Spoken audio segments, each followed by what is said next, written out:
What's up, grade 12? Exam prep for computer science got you feeling the heat? I hear you.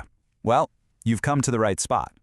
Today, we are going to build the absolute best game plan to totally crush the C programming section. So let's just dive right in.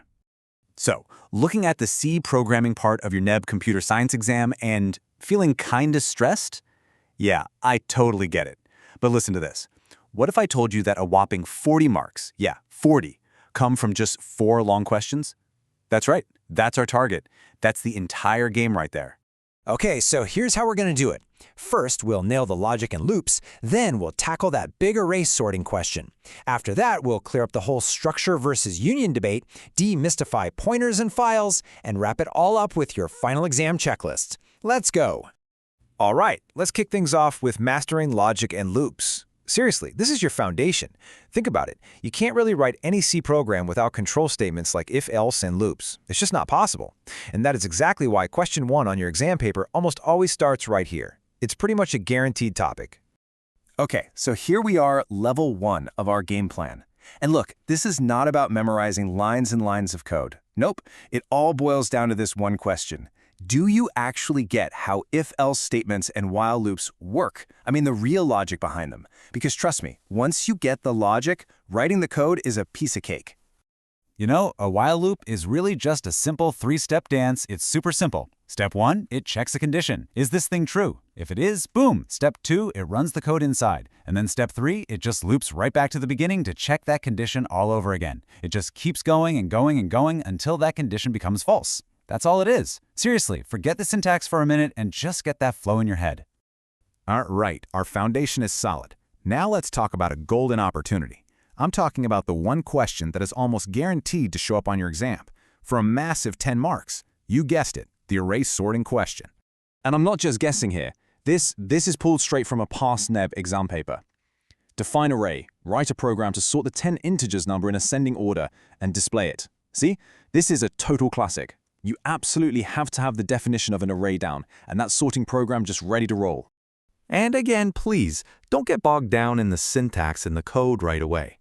The logic behind sorting is actually super simple. All a sorting program does is it takes 2 numbers, compares them, and if they're in the wrong order, it swaps them. That's it. It just does that over and over and over again until every single number is in the right place. That is the core idea you need to communicate in your exam. Okay, let's move on and talk about some easy marks. You know, the kind you really can't afford to miss. This brings us to that classic theory question that always pops up, usually around question 3 on the paper, comparing structures and unions. It shows up a lot. Now, I know this one can feel a little tricky. The whole difference between a structure and a union, it can seem pretty confusing, right? Well, it really doesn't have to be. Let's just boil it all down to one super simple core idea. Okay, the whole difference between these two, it comes down to just one thing, memory. That's it. Think of a struct like a big house with lots of rooms. It's generous. It gives a separate memory space to every single member. You can use all of them at any time. A union, on the other hand, is more like a single room that you can redecorate. It's efficient. It only creates one shared memory space, and it's just big enough for its largest member. And what does that mean? It means you can only use one member at a time. That is the key difference you need to remember. All right, deep breath. It's time to tackle what feels like the final boss level for our long questions, pointers and files. I know, these are the topics, usually from question 5, that everybody seems to worry about. But I promise you, we can totally demystify them right now. So first up, what even is a pointer? Let's just forget all the complicated textbook definitions for a second. A pointer is just a special kind of variable. So instead of holding data itself, like the number 5 or the letter A, it holds the address of another variable. It's like having a note that doesn't say milk, but says the milk is in the fridge. It just points to where the real data is. That's it. That's your definition. Okay, so that covers pointers. Simple enough, right? Now, what about the second part of that question, working with files? You'll see the exam asks about the different modes for file operations, so what does that actually mean? It's actually really simple. It's just about telling the program what you want to do. If you see R, that's for read. You're just looking at the file. If you see W, that's for write. But you gotta be careful with this one. It'll erase whatever was there before. And then there's A for append, which is safer. It just adds your new stuff to the very end of the file. Honestly, if you can just memorize those top three, R, W, and A, you are pretty much set for this part of the exam.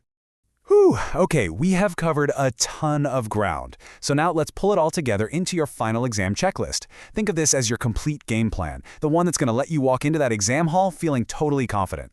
And just before we get to that list, a quick reminder of why we're focusing so hard on this. Look, this C programming chapter, it isn't just another chapter.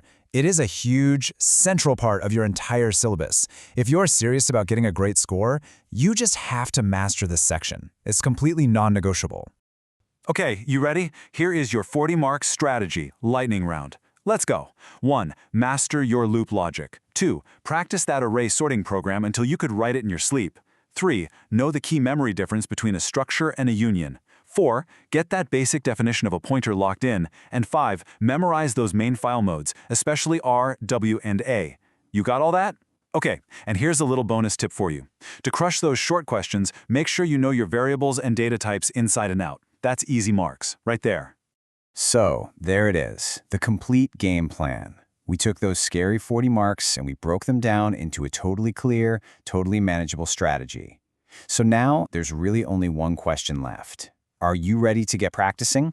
You've got this. Good luck.